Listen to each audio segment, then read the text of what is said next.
কলকাতা, বল কলকাতা, বল কলকাতা, বলো বলো বলো বলো বলো বল কলকাতা।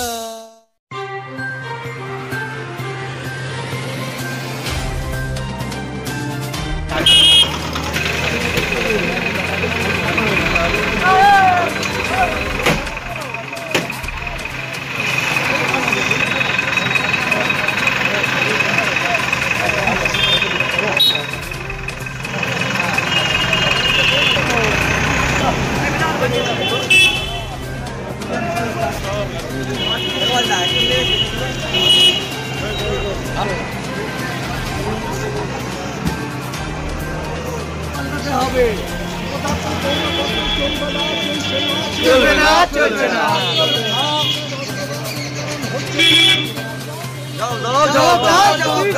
শান্তিপুরের অবদার্থ পৌর প্রশাসক দূর হটাও, দূর হটাও। পরিবেশন দেওয়ার রাস্তাঘাটে জবাব দাও। শান্তিপুরের অপদার্থ পৌর প্রশাসক দূর হটো। পৌর পরিষেবা দেওয়া পৌর প্রশাসক মানছি না, মানব না। সরকারি ঘর দেওয়ার নাম করে কাটমানি নেওয়া পৌর প্রশাসককে অপদে হবে। পৌর প্রশাসক আমাদের এক্স বিধায়ক অজয় দে, ওনার হাতে এখনো ক্ষমতা রয়েছে। তা যেভাবে মানে আমাদের শান্তিপুরে যা দুর্নীতি হচ্ছে, যেগুলো মানে সব বলতে গেলে আমরা যে তৃণমূল করি তা আমাদের বলতে লজ্জা করি, এরকম একটা ব্যাপার। রাস্তাঘাটের যা অবস্থা, জঞ্জাল, রাস্তার উপরে জঞ্জাল পড়ে থাকে, মসজিদের সামনে জঞ্জাল জড়ো করা রয়েছে, বারোয়ারির সামনে জঞ্জাল জড়ো করা আছে, এরকম প্রচুর ছবি আপনাদের দেখাতে পারবো। তাহলে শান্তিপুরে যেভাবে জল নিকাশি ব্যবস্থা, কথা বলার মতো আর জায়গা নেই। যেমন আমাদের ওখানে কুড়েকালীতলায় এমন একটা জায়গা যেখানটায় বারোয়ারির সামনে পিচে রাস্তার উপরে নৌকা চলছে, লোক তো যেতেই পারে না। যত নর্দমার জল ওইখানে জমা হয়ে ওইখানে যে অবস্থা হয়েছিল, ওখানে একবার পৌরসভার যে আমাদের 30 নম্বর ওয়ার্ডের কাউন্সিলর, পৌর প্রশাসক উনি দায়িত্ব নিয়েছিলেন। উনি যেই গিয়েছেন ওনাকে বারোয়ারির মধ্যে তালা বন্ধ করে রেখেছিল। এগুলো এত লজ্জাজনক ঘটনা, যেগুলো বলতে আমাদের সত্যিই লজ্জা করে। আমরা চাইছি শান্তিপুরের পৌর প্রশাসক অবিলম্বে পাল্টাতে হবে, দুর্নীতি মুক্ত করতে। প্রচুর পরিমাণে দুর্নীতি হচ্ছে, সেই দুর্নীতিকে আমরা মুক্ত করতে চাই এবং এর সাথে সেটাকে পাল্টে দিতে হবে। যে নতুন কোনো অন্য প্রশাসক আমরা চাই যারা সাধারণ মানুষের জন্য কাজ করবে। বলতে আমি একটা উদাহরণ দিই, আপনার আমাদের 20 বছরের লাইসেন্স আমাদের দিচ্ছে এতদিন ধরে, কিন্তু এখন ওনার কী হলো যে এবছর উনি লাইসেন্স দিচ্ছে না? উনি তো 20 বছর দিয়েছে, তাহলে এবছর কেন দেবে না? আর একটা হলো যে এই যে ঘর আসলো সরকারি ঘর, এই সরকারি ঘর স্যাংশন হলো এবং আমার ভাসুর মারা যায়, সেই ভাসুর মারা যাওয়ার পরে উনি ক্যান্সেল করে দেয়। তাই কি হয়? তার বউ কি পায় না? এটাই আমাদের দাবি। এরকম অনেক দুর্নীতি করেছে, তার অনেক উদাহরণ আমাদের শান্তিপুরবাসী জানেন। এটাই আমরা এখানে আমরা চাই যে উনি আর প্রশাসক হিসাবে যেন না বসেন।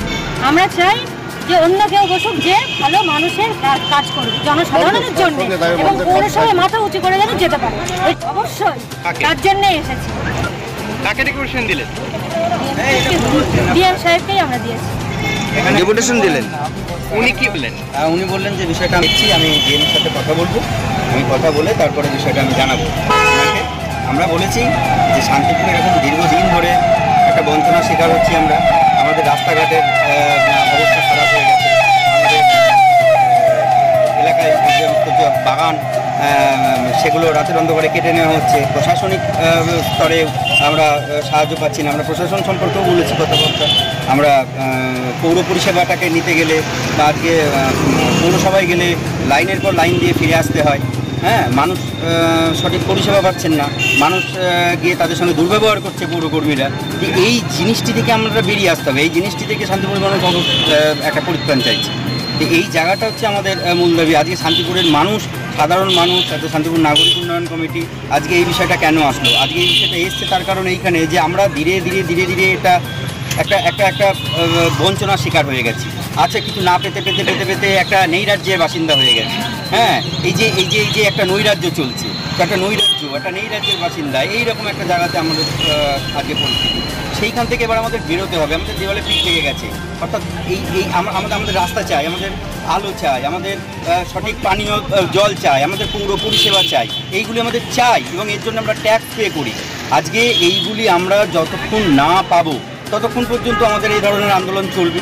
আজকে আমরা এখানে ডিএমকে জানিয়ে গেলাম যে আপনি নিজে বিষয়টি তদন্ত করুন, নিজে বিষয়টিকে আপনি যাচাই করুন। শান্তিপুরের আপামর জনগণের কাছে আপনারা গিয়ে খবরটা শুনুন যে কী বিষয়টা সত্য মিথ্যাটা আপনার কাছে গিয়ে তারপর আপনি যেটা ভালো করবেন সেই বিষয় নিয়ে সিদ্ধান্ত নেবেন।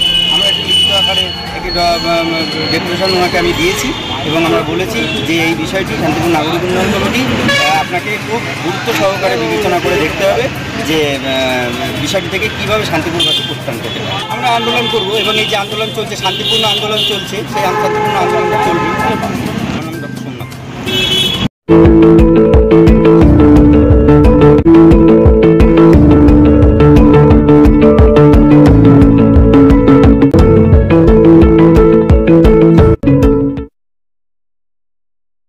সমস্ত অজানা খবরের আপডেট পেতে আমাদের ইউটিউব চ্যানেলটি সাবস্ক্রাইব করুন এবং পাশে থাকা বেল আইকনটি প্রেস করুন। এছাড়া গুগলে গিয়ে www.bolokolkata.com ওয়েব পোর্টাল চ্যানেলটি সাবস্ক্রাইব করুন।